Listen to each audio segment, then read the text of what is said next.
let's talk the last SmackDown on Fox because I think it's a good opportunity not just for WWE to reminisce, but for us to reminisce about the good, about the bad that happened on SmackDown during his tenure on Fox. Let's start with the bad. I know you have some threads up, getting some friendo input into this. Two most obvious worst moments SmackDown on Fox obviously was when Brock beat Kofi for the title in 8 seconds. Yeah, that was terrible. And also all those times when Baron was pouring all the dog food all over Roman Reigns. That nearly drove Roman Reigns away from wrestling. Yep. That was close. He was like, you let me sort of do something here or I'm not going to go through this stuff again. That's a good one. Yeah, the dog food is definitely a good one. Yeah, I posted up a thread here on the Friendo Club Wrestling thing. We've got a couple moments here. So the top moments, it seems like, the ones that are most memorable, because I just said, what are the most memorable ones? Yeah. A lot of bloodline stuff. Oh, obviously. Yeah, that's the highlight of maybe pro wrestling storytelling ever. So Joe Weezy says, man, I don't give a damn what the tribal chiefs say. That was good. And that is such an interesting one because I was thinking about this when Solo and Jacob Fatu had their little face-off. There's such, in my mind, watching it, such a lack of actual drama and tension in that moment that we used to get if it was the same situation with the old bloodline. And I think that's one huge difference in why SmackDown has just sort of felt, lately. There's not a whole lot of tension or drama across the board, but certainly not in the bloodline storyline. Yeah.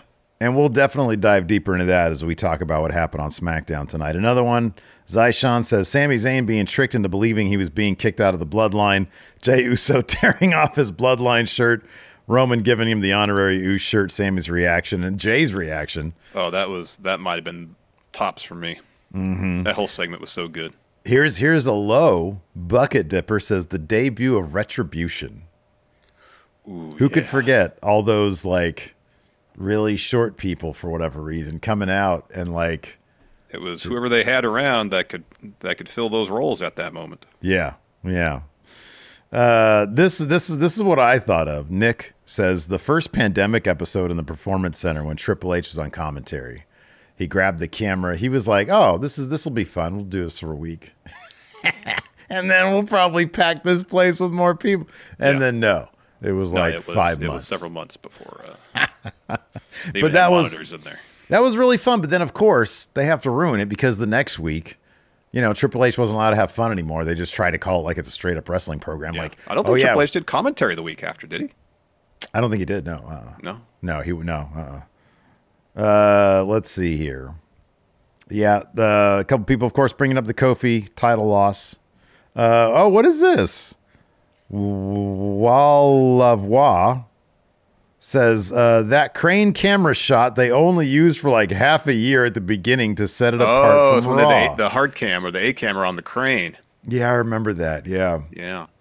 Hey, Steve, the Eagle scored. Do you know what that means? All right, man. It doesn't need to. I'll sing it to myself. You look like a crazy person, You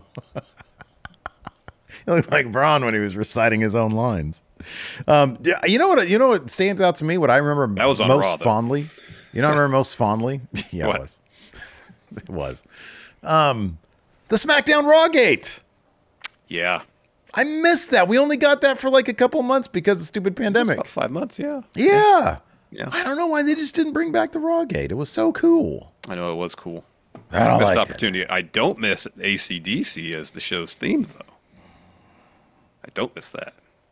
I would rather have something I hate than something that just bores me. The one that is on now just bores the living shit out of me.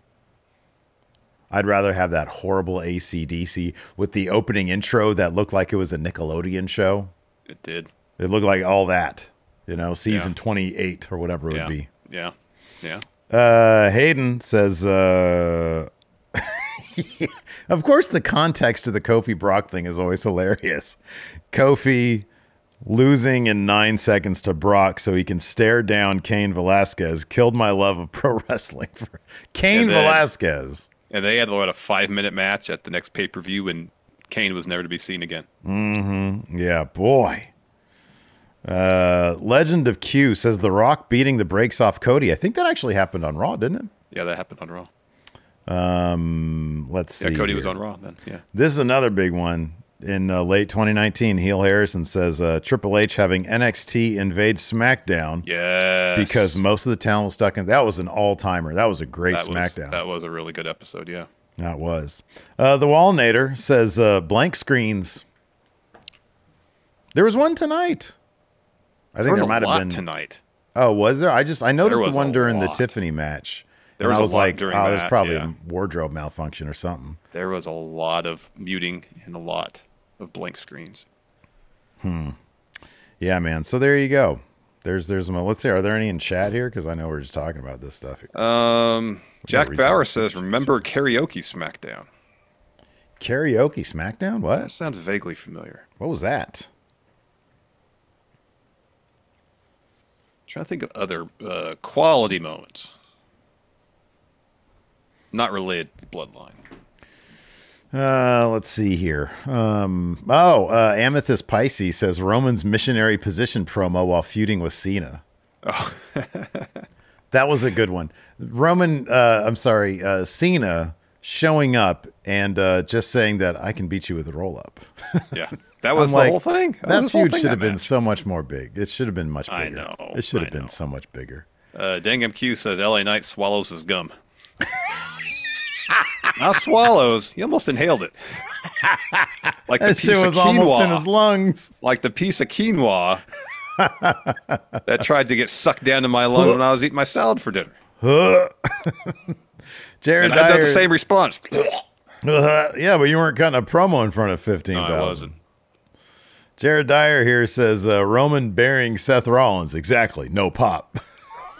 Oh, the contract signing with Roman and Drew. Oh, that was good. That was so good. That was good. That was so good. Calvin Houston says the Sonya Deville Mandy Rose feud during the pandemic era. Yeah, man. Yeah. Let's see here. I'm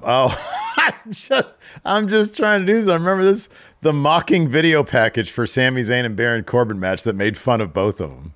Oh, yeah. I remember that. Yeah, I remember that. Leftlock mentions LA Knight being reborn from Max Dupree. Mm-hmm. Yeah, that felt good. That felt really good. That did feel good. Speaking of LA Knight, Aussie here says LA Knight walking past Roman on the ramp. That was awesome. That was great. I like that. When Cody and Jay won the tag titles and then met up with Roman and Jimmy. Oh, that was a cool moment. Like 6 months before WrestleMania 40. Jared here brings up Adam Cole versus Daniel Bryan.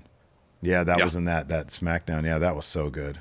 Oh, Curious Corduroy says viscous Jeff Hardy pee. Yes, that's right. Was that during the Fox era? Yeah. Oh, yeah. It was. All right. That might have been. That was Thunderdome, I think. I'm almost positive. Maybe, that was Thunderdome. Yeah, that makes sense because they had the pub match, which was just them fighting at the pub. Mm-hmm. Yeah. Not so much a match. Yeah. Right. Yeah.